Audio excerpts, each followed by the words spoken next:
नमस्कार दोस्तों, आप सभी को रैपिड एजुकेशन चैनल की एक और क्लास में स्वागत है।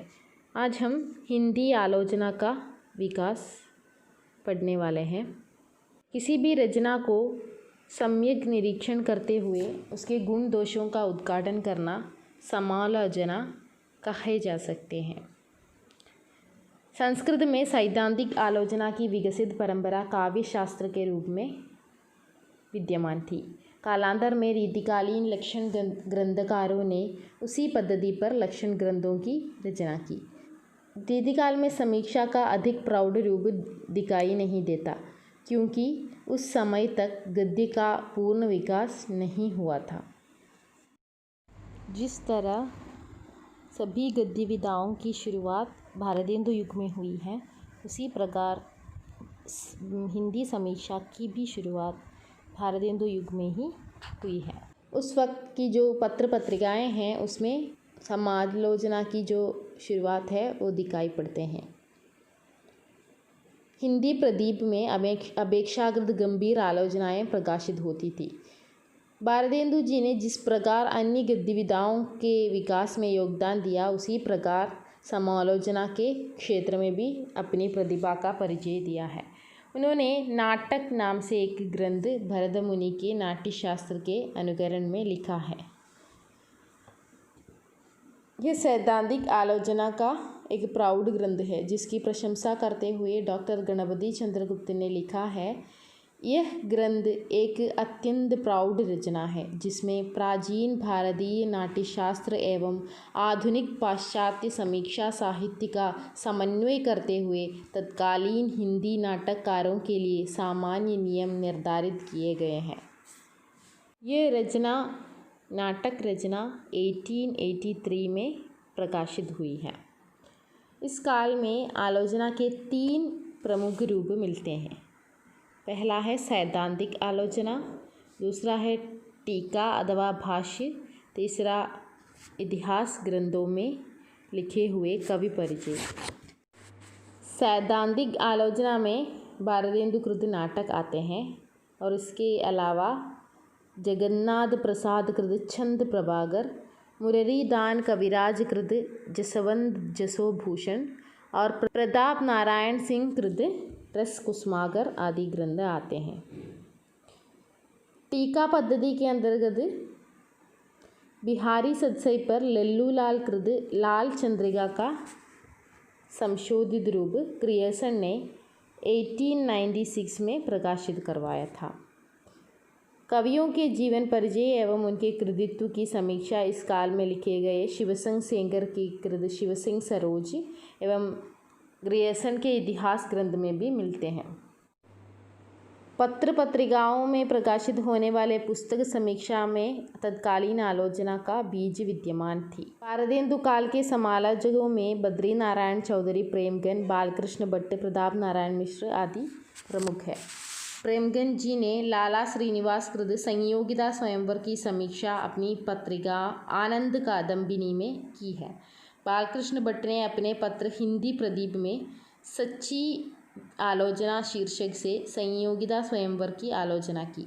इसी प्रकार उन्होंने भारतेंदु के नाटक नील देवी और श्रीनिवास दास के उपन्यास परीक्षा गुरु की भी समीक्षा की।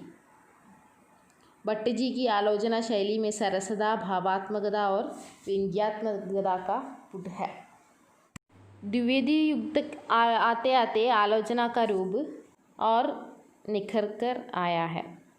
एक और संस्कृत काव्यशास्त्र के अनुकरण पर सैद्धांतिक आलोचना के ग्रंथ लिखे गए और लाला भगवान दीन कृत अलंकार मंजूषा, जगन्नाथ प्रसाद कृत काव्य प्रभाकर आदि इस कोटि में आते हैं। और दूसरे जो कोटि है तुलनात्मक आलोचना का सूत्रपात पदम सिंह शर्मा ने बिहारी और सादी की तुलना करके किया। इसी परंपरा में मिश्र बंधुओं ने हिंदी नवरत्न, लाला भगवान दीन ने बिहारी और देव और कृष्ण बिहारी मिश्र ने देव और बिहारी नामक पुस्तकें लिखी है, जिसमें तुलनात्मक आलोचना की पद्धति की गई है। महावीर प्रसाद द्विवेदी जी ने एक और भाषा संस्कार के द्वारा लोगों को शुद्ध हिंदी लेखन की ओर अग्रसर किया, तो दूसरी ओर कवियों और लेखकों को उनके कर्तव्य का बोध भी कराया। आलोचना क्षेत्र में उनका स्थान निर्विवाद रूप से स्वीकार किया जा सकता है। उन्होंने नवीन एवं प्राचीन का समन्वय तथा आगे के आलोचकों को दिशा निर्देश किया। उनकी शैली सरस, व्यावहारिक एवं सरल है। इसमें व्यंग्यात्मक गुण भी दिखाई देता है। इस काल में पाश्चात्य समीक्षकों की आलोचनात्मक कृतियों का अनुवाद भी हिंदी में किया गया। पोप के एसे ऑन क्रिटिसिज्म का हिंदी अनुवाद बाबू जगन्नाथ दास रत्नाकर ने समालोचना दर्श नाम से किया। इसी परंपरा में आगे चलकर शुक्ल जी ने एसे ऑन इमेजिनेशन का अनुवाद कल्पना का आनंद नाम से किया। पाश्चात्य समीक्षकों का जो प्रभाव है वो हिंदी में बहुत परिवर्तन लाया है। हिंदी आलोचना को विकसित करने में काशी नागरी प्रचारिणी सभा का भी महत्वपूर्ण स्थान है। बाबू श्याम सुंदर दास ने इस संस्था के माध्यम से हिंदी आलोचना को बढ़ाने में बहुत मदद की है। उन्होंने हिंदी भाषा और साहित्य आलोचन, भाषा रहस्य जैसी कृतियों की रचना की। हिंदी समालोचना को चरम उत्कर्ष पर पहुंचाने का श्रेय आलोचक सम्राट आचार्य रामचंद्र शुक्ल जी को है। उनसे पूर्व जिस तुलनात्मक आलोचना का सूत्रपात हुआ था उसमें ना तो कोई आदर्श था और ना कोई सिद्धांत। आलोचक अपने व्यक्तिगत पूर्वाग्रह के कारण किसी भी कवि को श्रेष्ठ या हीन सिद्ध करने का प्रयास करते थे। शुक्ल जी ने आलोचना के नवीन मानदंडों की स्थापना की और समीक्षा पद्धति का सुनिश्चित पद निर्मित किया। शुक्ल जी की आलोचना दृष्टि कुछ मूल्यों पर आधारित है। वह है लोकमंगल की साधना, रस सिद्धांत, प्रबंधात्मकता और विरोधों का सामंजस्य। उनके प्रमुख आलोचनात्मक ग्रंथ है रस मीमांसा। रस मीमांसा में उन्होंने रस के शास्त्रीय पक्ष का विवेचन मौलिक ढंग से किया है। जायसी ग्रंथावली, भ्रमर गीत सार, गोस्वामी तुलसीदास में शुक्ल जी ने भक्ति काल के इन 3 प्रमुख कवियों की काव्यगत विशेषताओं का मौलिक विवेचन एवं विश्लेषण किया। कुछ लोगों ने शुक्ल जी पर यह आरोप लगाया है कि तुलसी को पैमाना बनाकर अन्य कवियों को नापते हैं, इसी कारण कबीर के प्रति वे न्याय नहीं कर सके। प्रबंध काव्य को अधिक श्रेष्ठ मानते थे, इसलिए तगों के प्रति वे उतने आकृष्ट नहीं हुए। शुक्ल जी नैतिकवादी, लोक मंगलकारी, आदर्शवादी सिद्धांतों के पोषक थे, अतः उनकी आलोचनाएं अपने सिद्धांतों के अनुरूप है। शुक्ल जी की परंपरा को आगे बढ़ाने का श्रेय पंडित कृष्णशंकर शुक्ल, विश्वनाथ प्रसाद मिश्र, चंद्रबली पांडेय और रमाशंकर शुक्ल जैसे कतिपय आलोचकों को दिया जा सकता है। पंडित कृष्णशंकर शुक्ल ने केशव की काव्यकला और कविवर रत्नाकर नामक कृतियाँ लिखी हैं। शुक्ल जी के बाद जिस आलोचक का नाम लिया जा सकता है वह है आचार्य नंद दुलारे वाजपेयी। उन्होंने छायावादी काव्य की विस्तृत समीक्षा करते हुए इस काव्यधारा को प्रतिष्ठित कराने का महत्वपूर्ण योगदान दिया है। उनके महत्वपूर्ण ग्रंथ हैं आधुनिक साहित्य, नया साहित्य, नए प्रश्न, कवि निराला, प्रगीर्णिका तथा राष्ट्रीय साहित्य। पंडित हजारी प्रसाद द्विवेदी शुक्ल परंपरा के आलोचक हैं, किंतु शुक्ल जी की कई मान्यताओं से वे असहमत हैं। वे कबीर को उच्च कोटि के कवि मानते हैं और समाज सुधारक मानते हैं। कबीर की भाषा की शक्ति पर भी उन्होंने पहली बार विचार किया। हिंदी साहित्य की भूमिका, नाद संप्रदाय, हिंदी साहित्य, सूर साहित्य, कबीर आदि कृतियाँ उनके गंभीर चिंतन, मौलिक विवेचन का उजागर करती है। उनका दृष्टिकोण मानववादी अधिक है। मध्यकालीन धर्म साधना और तद्युगीन साहित्य का विश्लेषण करने में उन्हें विशेष सफलता प्राप्त हुई है। डॉक्टर नगेंद्र ने व्यावहारिक एवं सिद्धांतिक समीक्षा के क्षेत्र में पर्याप्त कार्य किया है। उन्हें रसवादी आलोचक माने जा सकते हैं। उनके प्रमुख ग्रंथ है रस सिद्धांत, कामायनी के अध्ययन की समस्याएं, सुमित्रानंदन पंत, साकेत एक अध्ययन, रीतिकालीन भूमिका, आधुनिक हिंदी नाटक, विचार और अनुभूति, आधुनिक हिंदी कविता की मुख्य प्रवृत्तियाँ। अगला है बाबू गुलाब राय। इन्होंने सैद्धांतिक एवं व्याख्यात्मक आलोचना के क्षेत्र में महत्वपूर्ण कार्य किया है। उनके प्रसिद्ध ग्रंथ है सिद्धांत और अध्ययन, काव्य के रूप और अध्ययन और आस्वाद। मार्क्सवादी आलोचना के क्षेत्र में हिंदी के कई आलोचकों का नाम लिया जा सकता है। वह है डॉक्टर रामविलास शर्मा। उनके प्रमुख ग्रंथ है प्रगति और परंपरा, प्रगतिशील साहित्य की समस्याएं, आस्था और सौंदर्य, आचार्य महावीर प्रसाद द्विवेदी और हिंदी नवजागरण, निराला की साहित्य साधना, भाषा और समाज, आचार्य रामचंद्र शुक्ल, हिंदी आलोचना आदि उनके महत्वपूर्ण ग्रंथ हैं। इस वर्ग के अन्य आलोचक हैं शिवदान सिंह चौहान, प्रकाश चंद्र गुप्त, नामवर सिंह, अमृत राय आदि। शिवदान सिंह चौहान की समीक्षा कृतियाँ हैं प्रगतिवाद, साहित्य की परख, आलोचना के मान, साहित्य की समस्याएं, साहित्यानुशीलन। प्रकाश चंद्र गुप्त की रचनाएं हैं आधुनिक हिंदी साहित्य, हिंदी साहित्य की जनवादी परंपरा। और डॉक्टर नामवर सिंह की रचनाएं हैं इतिहास और आलोचना, आधुनिक साहित्य की प्रवृत्तियाँ, दूसरी परंपरा की खोज। मनोविश्लेषणवादी समीक्षा के क्षेत्र में अज्ञेय, इलाचंद्र जोशी, देवराज उपाध्याय का नाम लिया जा सकता है। जोशी जी ने विश्लेषण, विवेचना, साहित्य चिंतन, साहित्य संतरण आदि में संकलित निबंधों में मनोविश्लेषण सिद्धांतों को स्पष्ट किया है। अज्ञेय के त्रिशंकु में फ्रॉयड, एडलर एवं यूंग के सिद्धांतों की छाप है। अगले प्रमुख हिंदी आलोचक और उनकी कृतियों के बारे में देखते हैं। आचार्य रामचंद्र शुक्ल जी, चिंतामणि दो भाग, रसमीमांसा, ब्रह्मर गीतसार, गोस्वामी तुलसीदास, सूरदास, जायसी ग्रंथावली। अंधे दुलारे वाजपेयी, हिंदी साहित्य 20वीं सदी, आधुनिक साहित्य, प्रेमचंद, जयशंकर प्रसाद, महाकवि सूरदास, नया साहित्य, नए प्रश्न, राष्ट्रभाषा की समस्या।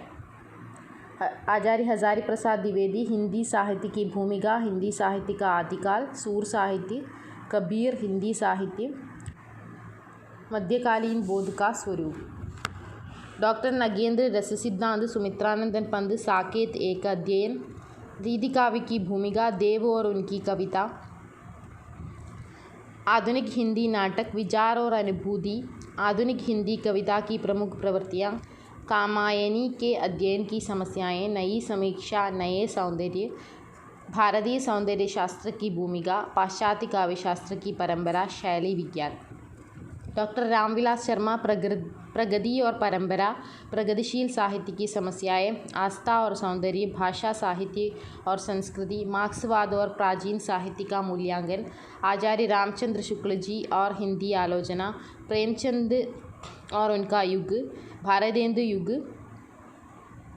भाषा और समाज, महावीर प्रसाद द्विवेदी और हिंदी नवजागरण, नई कविता और अस्तित्ववाद, प्राचीन भारत के भाषा परिवार, मार्क्स और पिछड़े हुए समाज। डॉक्टर नामवर सिंह, कहानी और नई कहानी, छायावाद, कविता के नए प्रतिमान, दूसरी परंपरा की खोज, इतिहास और आलोचना, आधुनिक साहित्य की प्रवृत्तियाँ। शिवदान सिंह चौहान, प्रगतिवाद, साहित्य की परख, आलोचना के मान, साहित्य की समस्याएं, साहित्यानुशीलन। प्रकाश चंद्र गुप्त, नया हिंदी साहित्य, आधुनिक हिंदी साहित्य, हिंदी साहित्य की जनवादी परंपरा, अमृत राय, नई समीक्षा। डॉक्टर देवराज, छायावाद का पतन, साहित्य चिंता, आधुनिक समीक्षा, प्रतिक्रियाएं, अज्ञेय, त्रिशंकु, आत्मनेपथ। इलाचंद्र जोशी, साहित्य सर्जना, विवेचना, साहित्य संदरण, विश्लेषण, साहित्य चिंतन। विश्वनाथ प्रसाद मिश्र, वाङ्मय विमर्श। बलदेव उपाध्याय, भारतीय साहित्य शास्त्र 2 भाग। लक्ष्मी नारायण सुधांशु, काव्य में अभिव्यंजनावाद, जीवन के तत्व और काव्य सिद्धांत। डॉक्टर आनंद प्रकाश दीक्षित, रस सिद्धांत, स्वरूप और विश्लेषण। डॉक्टर सुरेश चंद्र गुप्त, आधुनिक हिंदी कवियों के काव्य सिद्धांत। डॉक्टर निर्मला जैन, रस सिद्धांत और सौंदर्य शास्त्र। मुक्तिबोध, एक साहित्य की डायरी, नई कविता का आत्मसंघर्ष, नए साहित्य का सौंदर्य शास्त्र। गिरिजा कुमार माथुर, नई कविता, सीमाएं और संभावनाएं। धर्मवीर भारती, मानव मूल्य और साहित्य। डॉक्टर रविंद्रनाथ श्रीवास्तव, शैली विज्ञान और आलोचना की नई भूमिका। डॉक्टर भोलानाथ तिवारी, अभिव्यक्ति विज्ञान। डॉक्टर रघुवंश, आधुनिक साहित्य का परिप्रेक्ष्य। डॉक्टर इंद्रनाथ मदान, आज का हिंदी उपन्यास। नेमी चंद्र जैन, अधूरे साक्षात्कार। डॉक्टर बच्चन सिंह, समकालीन साहित्य आलोचना को चुनौती। आलोचक और आलोचना। लक्ष्मीकांत वर्मा, नई कविता के प्रतिमान, नए प्रतिमान, पुराने निकष। डॉक्टर रामस्वरूप चतुर्वेदी, नवलेखन, भाषा और संवेदना। गंगा प्रसाद विमल, समकालीन साहित्य का रचना वितान। डॉक्टर विद्यानिवास मिश्र, रीति विज्ञान। अब हम हिंदी के अन्य गद्य विधाओं के बारे में देखते हैं।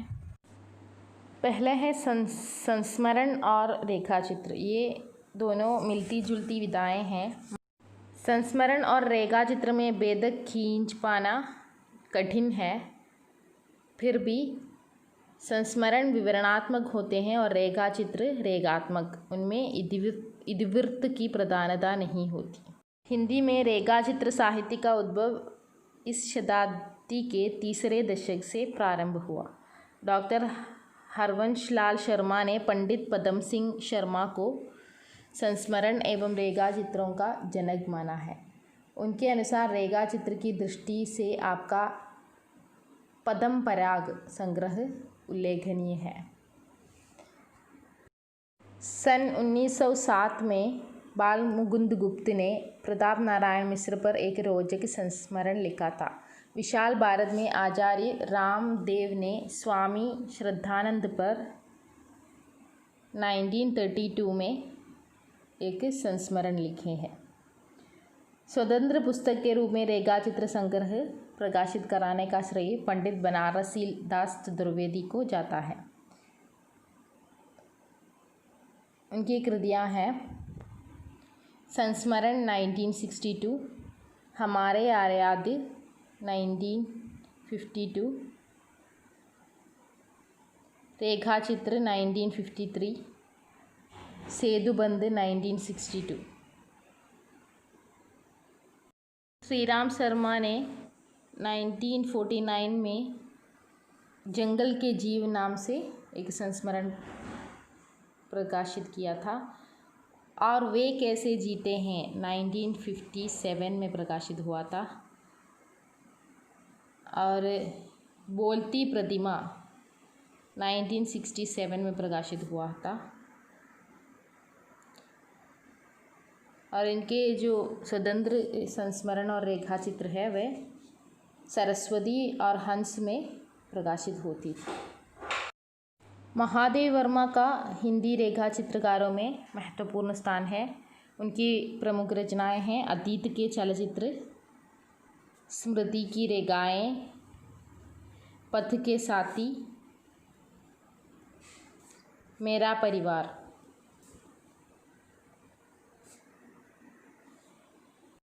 उनके संकलनों में ऐसे व्यक्तियों को रेखा चित्र का विषय बनाया है जो सामाजिक एवं आर्थिक दृष्टि से अत्यंत साधारण स्तर के लोग हैं।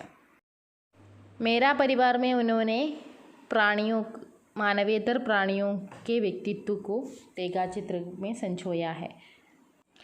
हिंदी रेखा चित्रों के विकास में रामवृक्ष वेणीपुरी का नाम अग्रगण्य है। उनके जो रेखा चित्र संकलन है उनका नाम है माटी की मूर्तें।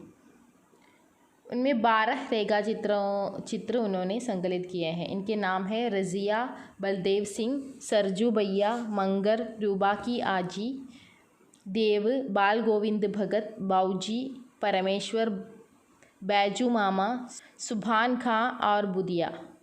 लाल तारा में उनके 16 रेखा चित्र, शब्द चित्र, और गेहूँ और गुलाब में 25 रेखा चित्र हैं।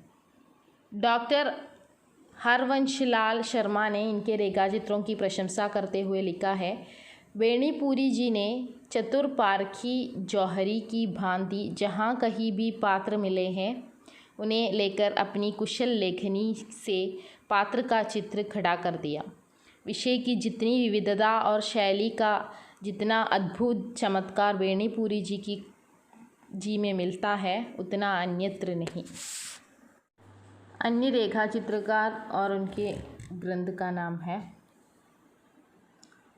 कन्हैया मिश्र प्रभाकर, भूले हुए चेहरे, जिंदगी मुस्काई, माटी हो गई सोना, दीप जले शंख बजे, संस्मरण आदि। प्रोफेसर प्रकाश चंद्र गुप्ता, रेखा चित्र, पुरानी स्मृतियाँ और विशाखा। आचार्य विनय मोहन शर्मा, रेखाएं और रंग। देवेंद्र सत्यार्थी, क्या गोरी क्या सावरी, रेखाएं बोल उठी, एक युग एक प्रतीक। जगदीश चंद्र माथुर, 10 तस्वीरें, नगेंद्र चेतना के बिंब। विष्णु प्रभाकर, कुछ छंद कुछ रेखाएं, जाने अनजाने। उपेंद्र नाथ अश्क, ज़्यादा अपनी कम पराई। चतुर्सेन शास्त्री, वातायन।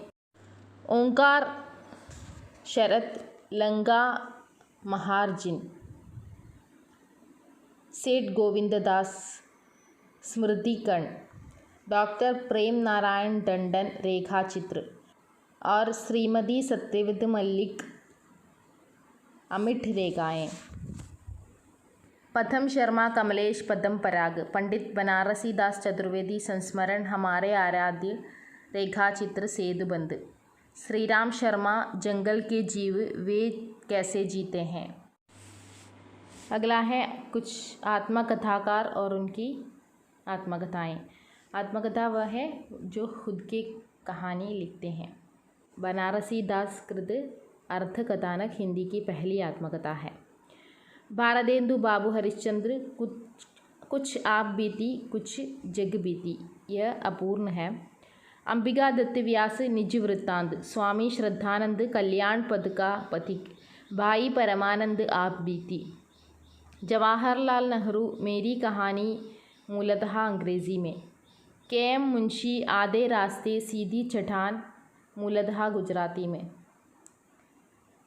सत्यदेव परिव्राजक, मेरी जीवन यात्रा। वियोगी हरि, मेरा जीवन प्रवाह। शांतिप्रिय द्विवेदी, परिव्राजक की कथा। यशपाल, सिंहावलोकन।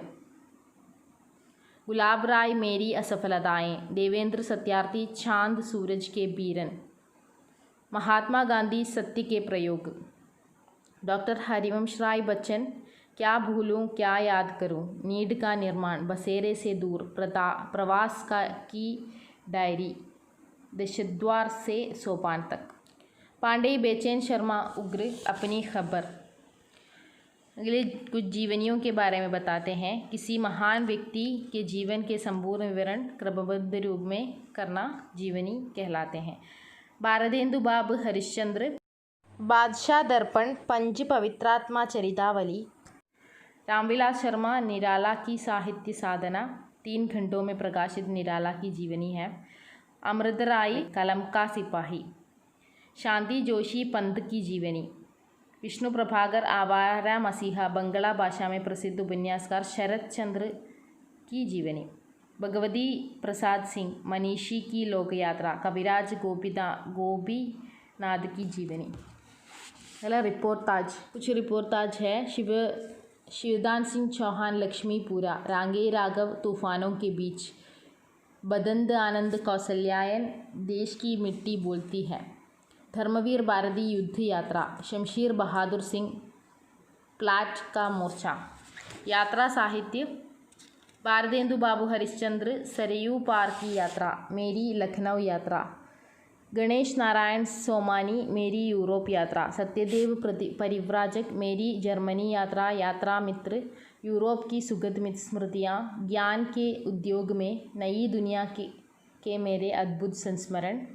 अमेरिका प्रवास की मेरी अद्भुत कहानी, कन्हैयालाल मिश्र हमारी जापान यात्रा, शिवप्रसाद गुप्त पृथ्वी प्रदक्षिणा, राहुल सांकृत्यायन मेरी लद्दाख यात्रा, मेरी तिब्बत यात्रा, मेरी यूरोप यात्रा, यात्रा के पन्ने, घुमक्कड़ शास्त्र, रूस में 25 मास, एशिया के दुर्लभ भूखंडों में, यशपाल लोहे के दीवार के दोनों ओर और राह बीती, अज्ञेय एक बूंद सहसा उछली, अरे यायावर रहेगा याद, बहता पानी निर्मल, प्रभाकर माचवे, गोरी नज़रों से हम, निर्मल वर्मा चीड़ों पर चांदनी, हस्ती काठी दहकते निर्झर, डॉक्टर नगेंद्र अप्रवासी की यात्राएं, मोहन रागेश आखिरी चट्टान तक, विद्यानिधि सिद्धालंकार शिवालिक की घाटियों में, डॉक्टर रघुवंश हरी घाटी, काका कालेलकर हिमालय की यात्रा, मुनि कांति सागर खोज की पगडंडियाँ, खंडहरों के वैभव। अगले क्लास में फिर से मिलती हूँ। धन्यवाद।